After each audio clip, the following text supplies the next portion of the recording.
இன்னைக்கு நம்ம வீட்டு காதலி ஏஎஸ்எம் கிச்சனில் நம்ம பார்க்க போகிற ரெசிபி வடை குழம்பு. இன்ஸ்டண்ட்டாக வடை வாங்குவோம் இல்லையா?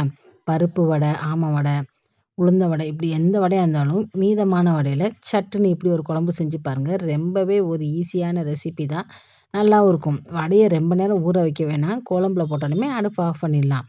யாருக்கெல்லாம் இந்த குழம்பு ரொம்ப பிடிக்கும்னு சொல்லுங்கள். இது செய்கிறதுக்கு ஒரு 1/4 கிலோ அளவு சின்ன வெங்காயம், 10 பல் பூண்டு, 2 பச்சை மிளகா, ஒரு 5 மீடியம் சைஸ் தக்காளி, அது கூடவே வெந்தயம், சீரகம். இது வறுத்து வச்சுருக்கேன். கடாயில் எண்ணெய் இல்லாமல் வறுத்து வச்சுக்கோங்க. வெந்தயம் 1 ஸ்பூன், சீரகம் 1 ஸ்பூன், அதோட 5 சீல் அளவு தேங்காய் எடுத்து அதையுமே பொடிசாக கட் பண்ணி எடுத்திருக்கேன்.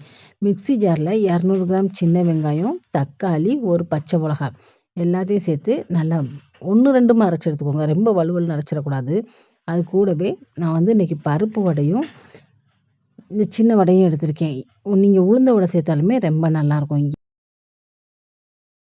பெரிய வடையாக இருந்தனால இப்படி 1 பாதியமாக பிரித்து வச்சுருக்கேன். சின்ன வடையாக இருந்தால் அப்படி முழுசாக சேர்த்துக்கோங்க. கடாயில் நல்லெண்ணெய் சேர்த்துக்கோங்க. நல்லெண்ணெய் நிறையா சேர்த்து பண்ணும்போது நல்லா வாசனையாக இருக்கும், உடம்புக்கும் நல்லதும் கூட. ஒரு 5 ஸ்பூன் நல்லெண்ணெய் சேர்த்துட்டு பொடிசாக கட் பண்ண வெள்ளைப்பூடு, ஒரு 10 சின்ன வெங்காயம் அதையுமே 1, 2மா கட் பண்ணியிருக்கேன். எண்ணெயில் நல்லா வதக்கி விட்டுருங்க. 1 ஸ்பூன் வெந்தயம் சேர்த்துட்டு இந்த வெங்காயம், வெள்ளைப்பூடை வதக்கி விடுங்க. வெந்தயம் சேர்த்த வீடியோ ஸ்கிப் ஆகிடுச்சு.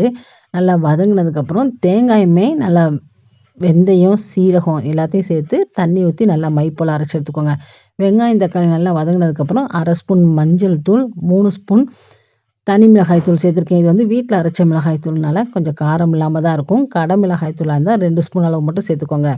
இது அரிசி கழுவுன தண்ணி, நான் புளி சேர்க்கலை.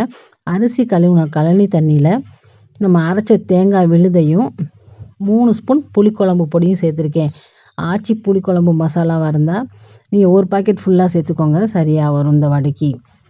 எந்த மசாலா பொடியாக இருந்தாலுமே 10 ரூபா பாக்கெட் ஃபுல்லாக சேர்த்துக்கோங்க. நான் இன்றைக்கி வீட்டில் அரைச்ச குழம்பு பொடின்றனால 3 ஸ்பூன் அளவு சேர்த்துட்டு நான் மிக்ஸி ஜாரில் அந்த தேங்காய் அரைச்சோம் இல்லையா, அந்த கழனி தண்ணியையும் அதே அளவு சேர்த்துருக்கேன். இந்த குழம்பு கொஞ்சம் தண்ணியாக தான் இருக்கணும். வடையெல்லாம் சேர்த்து பண்ணும்போது நல்லா ஊறி கெட்டியாக கிரேவியாட்டம் ஆயிரும்.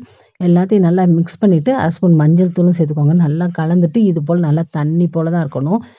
நல்லா கலந்துட்டு நம்ம வெங்காயம், தக்காளி, மஞ்சத்தூள், மிளகாத்தூள் சேர்த்தோம் இல்லையா, அதுவுமே நல்லா வதங்கினதுக்கப்புறம் இந்த மசாலா பொடியும் சேர்த்துட்டு அந்த பச்சை வாசனை போகிற அளவுக்கு மட்டும் ஒரு 10 நிமிஷம் நல்லா ஹை ஃப்ளேமில் வச்சு கொதிக்க விட்டுருங்க.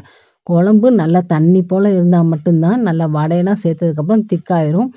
நல்லா எண்ணெயெல்லாம் பிரிஞ்சதுக்கப்புறம் நம்ம இந்த வடையும் சேர்த்துக்கோங்க. நான் இன்றைக்கி ஒரு 5 வடை சேர்த்துருக்கேன். சேர்த்துட்டு 2 டேபிள் ஸ்பூன் அளவு நல்லெண்ணெய் சேர்த்துட்டு தேவையான உப்பும் சேர்த்துக்கோங்க.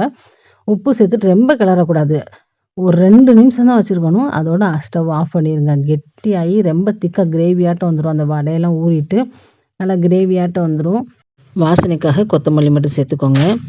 நல்லா சுட சுட சோறோட தேங்காய் பொரியல் சட்னி, அப்பளம்லாம் வச்சு சாப்பிடல இந்த குழம்பு அவ்வளோ அல்டிமேட்டாக இருக்கும். இன்ஷால்லா கண்டிப்பாக ட்ரை பண்ணி பாருங்கள். எப்படி இருந்துச்சுன்னு சொல்லுங்கள். அஸ்ஸலாமு அலைக்கும்.